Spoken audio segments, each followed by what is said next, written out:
بسم اللہ الرحمن الرحیم۔ ناظرین السلام علیکم ورحمۃ اللہ وبرکاتہ۔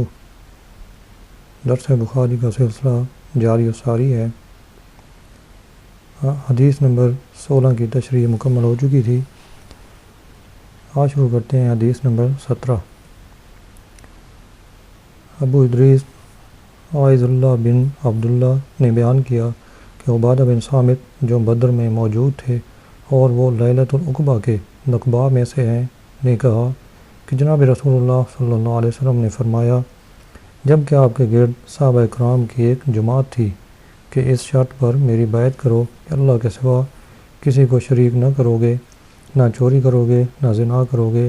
نہ اپنی اولاد کو قتل کرو گے، نہ کسی پر بہتان باندھو گے جو تم نے اپنے ہاتھوں اور پاؤں کے سامنے بنایا ہو قصدن، اور نہ ہی اچھی شے میں نافرمانی کرو گے۔ تم میں سے جس نے اس عہد کو پورا کیا اس کا ثواب اللہ کے ذمہ ہے، اور جس نے ان میں سے کوئی شے کی پھر اللہ تعالیٰ نے اسے پردہ میں رکھا تو وہ اللہ تعالیٰ کے حوالے ہے، اگر چاہے تو معاف کرے اور اگر چاہے تو عذاب دے۔ عبادہ بن صامت نے کہا ہم نے اس شرط پر آپ کی بیعت کی۔ اس باب کا عنوان مذکور نہیں ہے کیونکہ اس باب کی حدیث پہلے باب کے عنوان کے متعلق ہے، کیونکہ جب پہلے باب میں انصار کا ذکر کیا تو اس باب میں انہیں انصار لقب دینے کا سبب ذکر کیا، کیونکہ اس کی ابتدا لیلۃ العقبہ میں ہوئی تھی، جبکہ انہوں نے موسم حج کے وقت عقبہ منا کے پاس سید عالم صلی اللہ علیہ وسلم کی موافقت کی تھی۔ نیز اس سے پہلے تمام باب امور دین میں ہیں اور ان امور میں سے انصار کی محبت ہے، اور نقبہ سب انصار تھے اور ان کی بیعت کا دین کی بلندی میں عظیم کارنامہ ہے، اس لیے ضروری تھا کہ انصار کے بعد ان کو ذکر کیا جاتا۔ چونکہ اس باب کا کوئی خاص عنوان نہیں ہے اور اس کا ماقبل سے تعلق تھا، اس لیے دونوں کے درمیان لفظ باب ذکر کیا اور مصنف ایسا کرتے رہتے ہیں۔ حضرت عبادہ بن صامت رضی اللہ عنہ اس حدیث کے راوی ہیں اور وہ 12 نقباء میں سے ہیں جنہوں نے دور دراز جا کر تبلیغ کی تھی۔ بیعت العقبہ کا واقعہ۔ ابتداء اسلام میں جناب رسول اللہ صلی اللہ علیہ وسلم ہر موسم میں لوگوں کے پاس جاتے اور مختلف قبائل میں جا کر دین اسلام کی تبلیغ فرماتے تھے۔ ایک دفعہ آپ عقبہ کے پاس تشریف فرما تھے کہ قبیلہ خزرج کے چند لوگوں سے ملاقات ہوئی تو آپ نے فرمایا اگر تم کچھ دیر ٹھہرو تو میں تم سے کوئی بات کروں۔ چنانچہ وہ آپ کے پاس بیٹھ گئے۔ آپ نے انہیں دعوت اسلام دی اور ان کے سامنے قرآن کی تلاوت فرمائی۔ چونکہ ان لوگوں نے یہودیوں سے یہ سنا ہوا تھا کہ نبی آخر زمان کا ظہور قریب آ گیا ہے،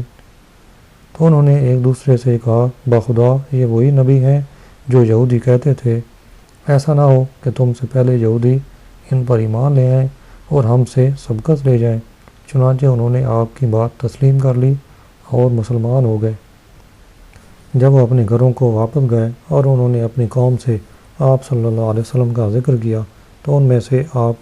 میں آپ کی بہت شہرت ہو گئی، اور آئندہ سال 12 اشخاص موسم حج میں آئے۔ ان میں سے ایک عبادہ بن صامت بھی تھے رضی اللہ عنہ۔ وہ عقبہ وادی میں آپ سے ملے اور آپ کی بیعت کی۔ یہ پہلی بیعت العقبہ ہے۔ پھر ان امور پر بیعت کی جو حدیث میں مذکور ہیں اور جن پر عورتوں نے بیعت کی تھی۔ اللہ تعالیٰ فرماتا ہے یا ایھا النبی اذا جاءک المؤمنات یبایعنک۔ پھر وہ بیعت کر کے واپس چلے گئے۔ پھر ان میں سے حج کے موسم میں 70 آدمی آئے تو ان سے جناب رسول اللہ صلی اللہ علیہ وسلم نے وسط ایام تشریق کا وعدہ فرمایا۔ کعب بن مالک نے کہا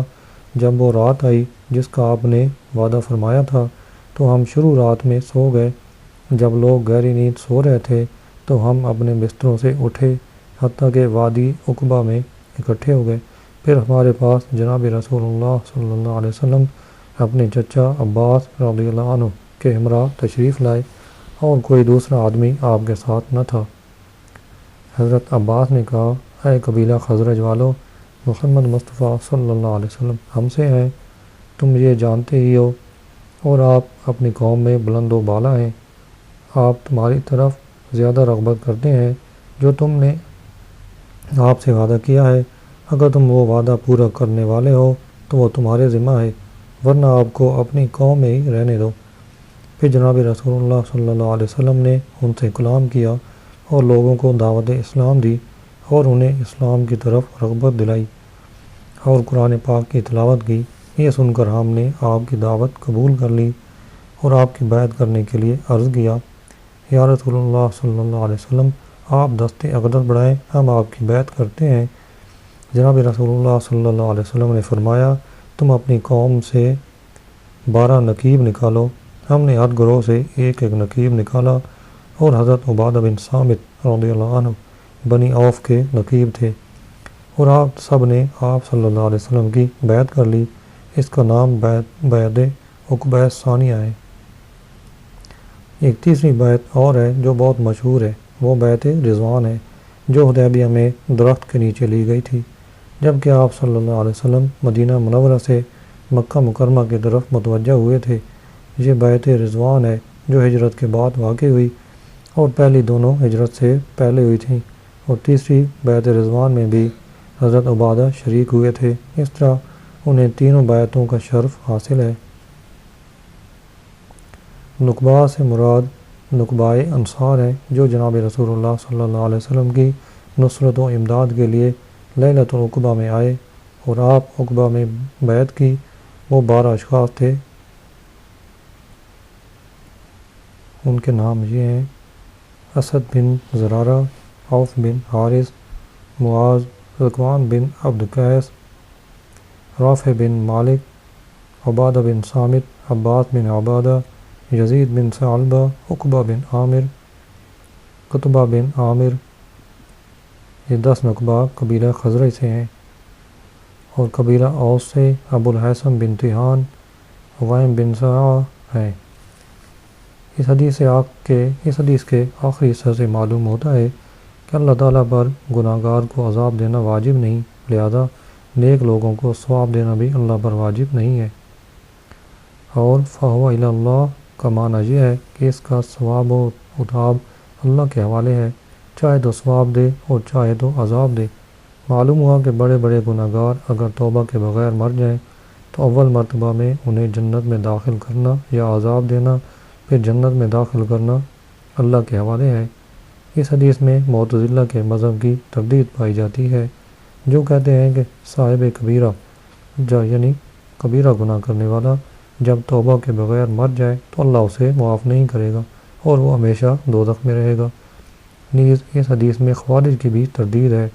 جو کہتے ہیں کہ کبیرہ گناہ سے انسان کافر ہو جاتا ہے۔ اس حدیث سے یہ بھی معلوم ہوتا ہے کہ کسی شخص کو جنتی یا دوزخی نہیں کہہ سکتے، ہاں جس کے حق میں نص وارد ہو اس کے مطابق کلام کر سکتے ہیں۔ اس حدیث میں چند عام امور ہیں۔ نمبر 1، اللہ تعالیٰ کی توحید اسلام کی بنیاد ہے۔ نمبر 2، چوری میں حقوق العباد کا ضیاع ہے جو ادا کیے بغیر معاف نہ ہوں گے۔ اولاد کے قتل میں نسل کا ضیاع ہے جو سنگین جرم ہے، یہ قتل بھی ہے اور اس میں قطع رحمی بھی ہے۔ جاہلیت میں اکثر لوگ فقر و غربت کے ڈر سے اولاد کو قتل کر دیتے تھے۔ بہتان میں تہمت، جھوٹ، غیبت، چغل خوری، توقیار و فضیحت، لوگوں کی رسوائی داخل ہیں۔ سید عالم صلی اللہ علیہ وسلم کی اتباع اور ہر امیر کی اچھی چیزوں میں اتباع اسلام میں اہم ہے، اس لیے انہیں بیعت میں شرط قرار دیا گیا۔ یہ بیعت نبوت کی ابتدا میں ہوئی تھی اور دوسرے افعال ابھی مشروع نہیں ہوئے تھے، اس لیے انہیں ترک کر دیا گیا۔ اس حدیث میں بظاہر یہ معلوم ہوتا ہے کہ اگر مذکورہ امور کے سبب دنیا میں عذاب دیا جائے تو آخرت کا عذاب ساقط ہو جاتا ہے، لیکن عموم حدیث میں شرک مخصوص ہے، کیونکہ دنیا میں قتل وغیرہ پر عذاب کی وجہ سے شرک کرنے والے سے آخرت کا عذاب ساقط نہ ہوگا جبکہ اس کا خاتمہ شرک پر ہو۔ اللہ تعالیٰ فرماتا ہے، ان اللہ لا یغفر ان یشرک بہ، یا اس حدیث کا مصداق صرف مومن لوگ ہیں۔ اس حدیث سے یہ بھی معلوم ہوتا ہے کہ حدود سے کفارہ ہو جاتا ہے، مگر بعض علماء اس مسئلہ میں توقف کرتے ہیں، کیونکہ حضرت ابو ہریرہ رضی اللہ عنہ سے روایت ہے کہ سرکار مدینہ صلی اللہ علیہ وسلم نے فرمایا، میں نہیں جانتا کہ حدود کفارہ ہیں یا نہیں۔ اس کے بعد اگلا باب ہے فتنوں سے بھاگنا دین ہے۔ حدیث نمبر 18، حضرت ابو سعید خدری رضی اللہ عنہ سے روایت ہے، جناب رسول اللہ صلی اللہ علیہ وسلم نے فرمایا، عنقریب مسلمان کا بہتر مال بکریاں ہوں گی جن کو وہ پہاڑوں کی چوٹیوں اور صاف میدانوں میں لے جائے گا، اپنے دین کی حفاظت کے لیے فتنوں سے دور بھاگے گا۔ حدیث کی تشریح، دین، ایمان اور اسلام ایک ہی شے ہیں، اس لیے امام نے من الایمان نہیں کہا۔ طیبی نے کہا یہ محدثین کی اصطلاح ہے۔ سید عالم صلی اللہ علیہ وسلم نے بکریوں کو مسلمانوں کا بہترین مال اس لیے فرمایا کہ ان میں اضافہ بہت ہوتا ہے اور اس میں حرام کی ملاوٹ جیسے سود وغیرہ اور مکروہ شبہات نہیں ہوتے، ان میں سکینت اور برکت ہے، اس لیے انبیاء کرام انہیں چرایا کرتے تھے۔ چنانچہ نبی کریم صلی اللہ علیہ وسلم نے فرمایا، من نبی الا دع الغنم، ان میں مشقت بھی کم ہوتی ہے اور آسانی سے انہیں تابع کر لیتے ہیں، پھر ان میں نفع بھی بہت ہے۔ سرور کائنات صلی اللہ علیہ وسلم نے فرمایا کہ وہ انہیں پہاڑوں کی چوٹیوں اور صاف میدانوں میں لے جائے گا، کیونکہ ایسے مقامات میں لوگوں کی باتوں سے جو قدورتیں جنم لیتی ہیں ان سے سلامتی ہوتی ہے، لیکن اس سے مقصد صرف یہ ہو کہ میدانوں اور پہاڑوں کی چوٹیوں میں صرف اپنے دین کی حفاظت کے لیے جاتا ہے، دنیاوی اغراض کے لیے نہیں، کیونکہ بعض اوقات لوگ یہ مقصد بنا لیتے ہیں کہ وہاں چارہ زیادہ ملے گا، لوگوں کا اس میں طمع بھی کم ہوگا، چونکہ بکریوں میں آسانی، نفع اور دین کی حفاظت ہے، اس لیے یہ انسان کا بہترین مال ہے۔ اگر یہ سوال ہو کہ اس حدیث کا مقتضی یہ ہے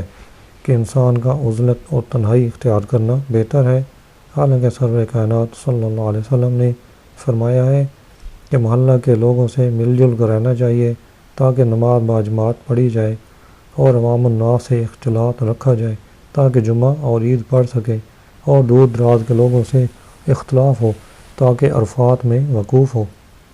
بہرحال شارع علیہ السلام نے لوگوں کے ساتھ اجتماع کی ترغیب دلائی ہے، اس لیے فقہا کہتے ہیں کہ لقیط کو دیہات سے قصبات کی طرف، اسی طرح قصبات سے شہروں کی طرف منتقل کرنا جائز ہے، اس کا برعکس جائز نہیں ہے۔ اور یہ بھی ضروری امر ہے کہ انسان اپنی طبع کے اعتبار سے عوام سے میل جول کا محتاج ہے، اور کمال انسانیت لوگوں کے ساتھ اختلاط سے ہی حاصل ہوتا ہے۔ اس کا جواب یہ ہے کہ مذکورہ امور اس وقت مستحسن ہے جب کہ فتنوں کا ڈر نہ ہو اور نہ ہی معاصی میں مبتلا ہونے کا خطرہ ہو، اور نیک لوگوں کے پاس بیٹھنے سے اصلاح دین ہو۔ پہاڑوں کی چوٹیوں اور صاف میدانوں میں چلے جانا، لوگوں سے علیحدہ رہنا اس وقت بہتر ہے جب کہ حالات استوار نہ ہوں اور خطرات ہی خطرات منڈلا رہے ہوں، تو لوگوں سے علیحدہ رہنے میں ہی سلامتی ہے۔ بہرحال فتنوں کے زمانہ میں عزلت اچھی چیز ہے، لیکن اگر انسان فتنہ کے ازالہ پر قادر ہے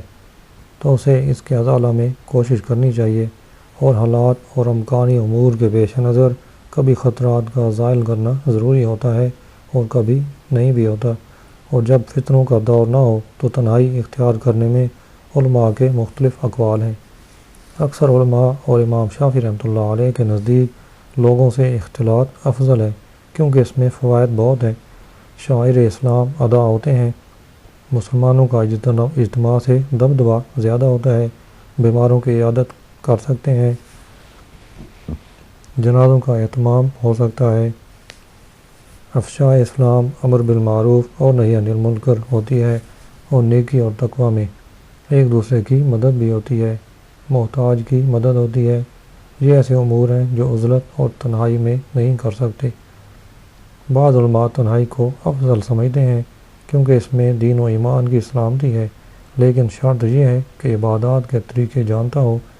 اور جن امور میں مکلف ہے انہیں اچھی طرح سے ادا کر سکتا ہو، اور مختار یہی ہے کہ جب معاصی میں یعنی گناہوں میں واقع نہ ہونے کا غالب گمان ہو تو لوگوں سے اختلاط رکھے۔ علامہ کرمانی نے کہا ہمارے زمانہ میں عزلت ہی افضل ہے، یعنی تنہائی افضل ہے، کیونکہ محافل اور مجالس کا گناہ سے خالی رہنا نادر و نایاب ہے۔ کے بعد اگلا باب ہے نبی کریم صلی اللہ علیہ وسلم کے ارشاد کہ میں اللہ تعالیٰ کو تم سے زیادہ جانتا ہوں، اور معرفت دل کا فعل ہے، کیونکہ اللہ تعالیٰ فرماتا ہے لیکن تمہارے دلوں کے کسب کے سبب اللہ تمہارا مواخذہ کرے گا۔ اس باب کی تشریح۔ اس باب سے پہلے باب میں یہ ذکر تھا کہ فتنوں سے دور بھاگنا دین ہے، اور جس قدر انسان قوی ہوگا اتنا ہی وہ فتنوں سے دور بھاگے گا تاکہ دین کو محفوظ رکھ سکے اور فتنوں کے ڈر سے لوگوں سے علیحدہ رہے،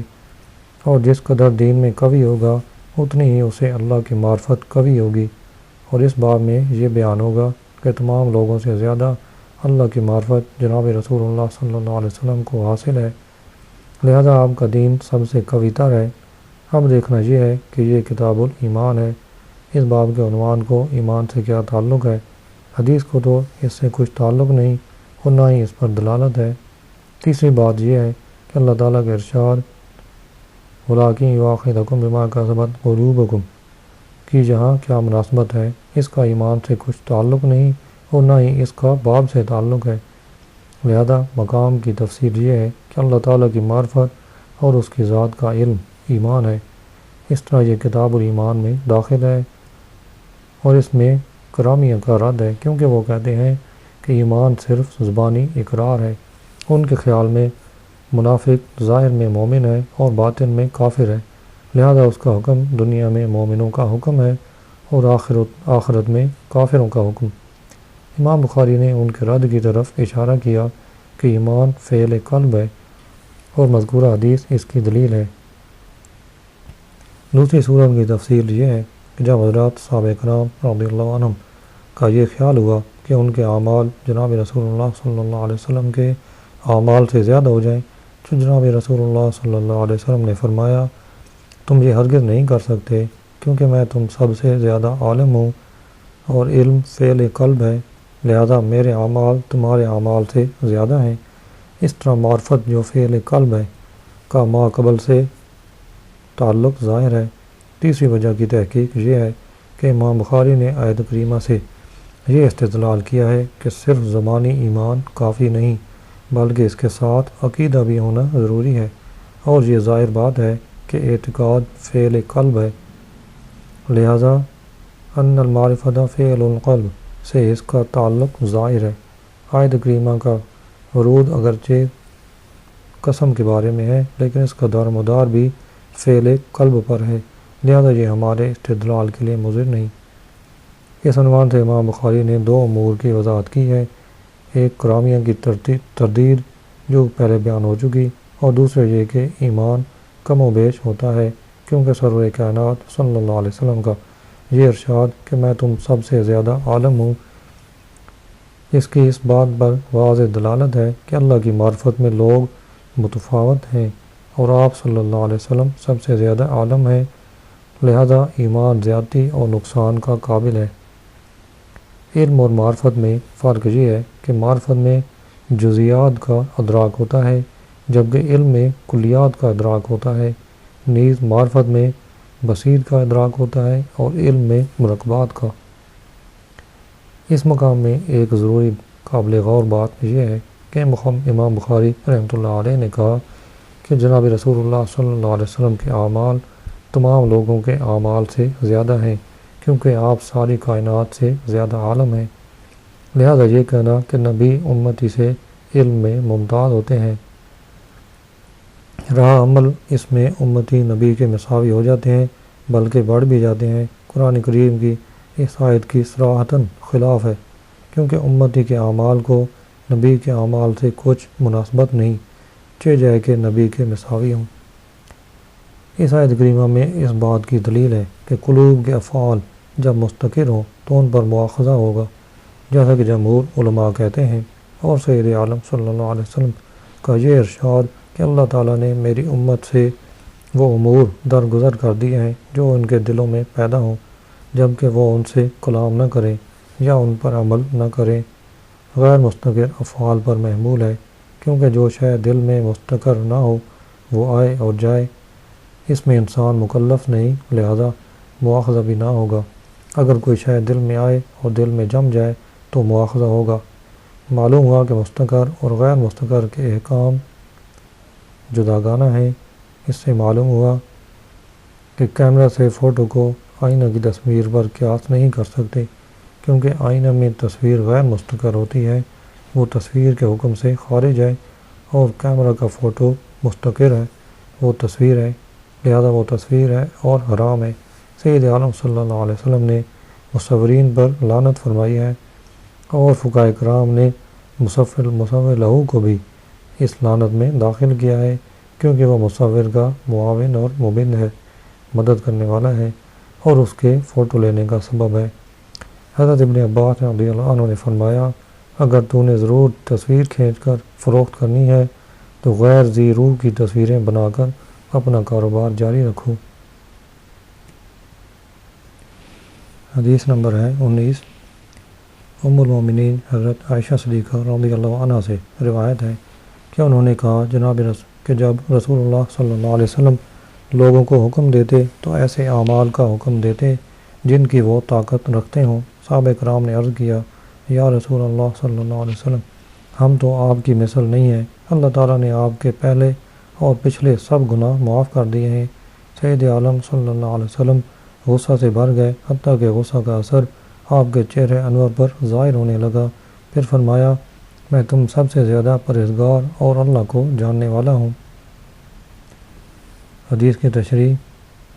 یعنی جب سرور کائنات صلی اللہ علیہ وسلم لوگوں کو حکم فرماتے تو ایسے اعمال کا حکم فرماتے جن کو وہ کر سکے۔ حدیث سے بظاہر یہی معلوم ہوتا ہے کہ آپ وہ حکم فرماتے جس پر عمل کرنے کی طاقت ہو، لیکن سیاق حدیث سے پتہ چلتا ہے کہ مراد وہ فعل ہے جس پر دوام اور ہمیشگی کر سکے، لہذا بہتر عمل وہ ہے جو ہمیشہ کیا جائے اگرچہ تھوڑا ہو۔ صحابہ کرام نے عرض کی، یا رسول اللہ صلی اللہ علیہ وسلم، ہم آپ جیسے نہیں ہیں اور ہمارا حال آپ کے حال سا نہیں، آپ مغفور ہیں، آپ کو عمل کی حاجت نہیں، ہم آپ اعمال میں دوام و استمداد یعنی ہمیشگی کرتے ہیں تو ہمارا حال کیسا ہوگا، ہم تو بہت گناہ گار ہیں۔ اس لیے سید عالم صلی اللہ علیہ وسلم نے ان کی تردید کرتے ہوئے فرمایا، میں عمل کرنے کے زیادہ لائق ہوں، کیونکہ میں تم سب سے زیادہ اللہ سے ڈرتا ہوں اور جانتا ہوں، یعنی آپ صلی اللہ علیہ وسلم کو قوت عملیہ اور علمیہ میں کمال حاصل ہے، اور حکمت کے تمام اقسام میں آپ اکمل ہیں۔ اگرچہ اس کلام کے مخاطب حضرات صحابہ کرام ہیں، لیکن مراد یہ ہے کہ آپ صلی اللہ علیہ وسلم اپنے سوا ساری مخلوق سے زیادہ عالم اور پرہیزگار ہیں، اور صحابہ کرام کی طرف اضافت محض توضیح کے لیے ہے۔ اگر یہ سوال پوچھا جائے کہ سید عالم صلی اللہ علیہ وسلم ہر کبیرہ اور صغیرہ سے معصوم ہیں تو آپ کا وہ کون سا گناہ ہے جو بخش دیا گیا؟ اس کا جواب یہ ہے کہ گناہ سے مراد ترک اولا اور ترک افضل ہے، اور انبیاء کرام کی عظیم مرتبت اور بلند قدر کی نسبت ترک افضل بھی گناہ ہے، یا امت کے گناہ مراد ہیں۔ علماء معانی نے کہا، جب فعل متعدی یا شبہ فعل کا معمول محذوف ہو تو وہاں عموم و استغراق مراد ہوتا ہے۔ اس سے معلوم ہوتا ہے کہ رسول اللہ صلی اللہ علیہ وسلم جیسے اللہ کے حضور ہر ایک سے افضل، اکرم اور اکمل ہے، کیونکہ کمال انسان حکمت عملیہ اور علمیہ میں منحصر ہے، اور رسول اللہ صلی اللہ علیہ وسلم ان دونوں میں درجہ علیا اور مرتبہ قصویٰ کو پہنچے ہوئے ہیں، لہذا آپ ساری کائنات سے افضل، اکرم اور اکمل ہیں۔ اس صراحت اور استدلال سے معلوم ہوتا ہے کہ رسول اللہ صلی اللہ علیہ وسلم اللہ تعالیٰ کے سوا ساری مخلوق، فرشتے ہوں یا جن و انسان یا شیطان لعین ہو، سے اکمل اور زیادہ عالم ہے، اور شیطان اور مالک الموت کو اگرچہ زمین و آسمان کا علم محیط ہے، لیکن یہ سرور کائنات صلی اللہ علیہ وسلم کی نسبت بحر بے کنار سے ایک ادنا قطرہ کی مانند ہے۔ اس حدیث سے معلوم ہوتا ہے کہ انسان اعمال صالحہ کے سبب بلند درجات پر فائز ہوتا ہے اور اس کے گناہ ختم ہو جاتے ہیں، اور عبادت پر دوام اور ہمیشگی ہونی چاہیے، اور انسان کو صلاحیت پر اعتماد کر کے عمل میں کوشش ترک نہیں کرنی چاہیے، اور ضرورت کے وقت انسان کو اپنی فضیلت سے خبردار کرنا جائز ہے، لیکن اس کا کتمان یعنی چھپانا بہتر ہے۔ کیونکہ اس کی اشاعت سے زوال کا خوف ہے اور شریعت کے کسی حکم کے رد کرنے پر غیظ و غضب میں آنا جائز ہے۔